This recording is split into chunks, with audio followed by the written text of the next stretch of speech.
عید یا پہ کیا آپ پہنیں گے خان یہ صاحب؟ آپ باہر ہیں، آپ یہ چیزیں کرنا. عمران خان نماز پڑھیں گے وہ بھی اکیلے.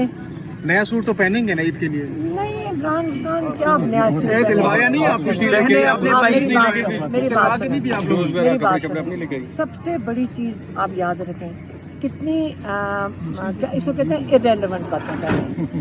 ایک انسان جیل میں بیٹھا ہے، اس کو ہمیں مذاق نہیں بنانا چاہیے. اب مذاق بنا رہے ہیں اس چیز کا. ایک قید میں وہ ایک سیکنڈ جو اہم چیز ہے اس مہینے کی وہ رمضان ہے اور وہ عبادت ہے. یہ اہمیت ہوتی ہے اس مہینے کی. کپڑے اس مہینے کی اہمیت نہیں ہے، عبادت ہے اس مہینے کی اہمیت. وہ عمران خان کر رہے ہیں اور عبادت تو آپ کو پتہ ہے قرآن بھی پڑھتے ہیں، بلکہ ہم ایک 5 والیوم کا ایک اور قرآن لا کے دیا تھا پچھلے ہفتے. انہوں نے نہیں دیا، ان کو نہیں دیا، کتابیں بھی نہیں دی. اچھا، انجینئر علی مرزا نے کہا ہے کہ مریم نواز بہادر اور دلیر اور نڈر لیڈر ہیں اور وہ اچھی بات کرتی ہے. ان کے نام ان کی ایسی باتیں نہ کریں. آپ صرف یہ بتائیں کہ لوگ ہار چکے ہیں اور یہ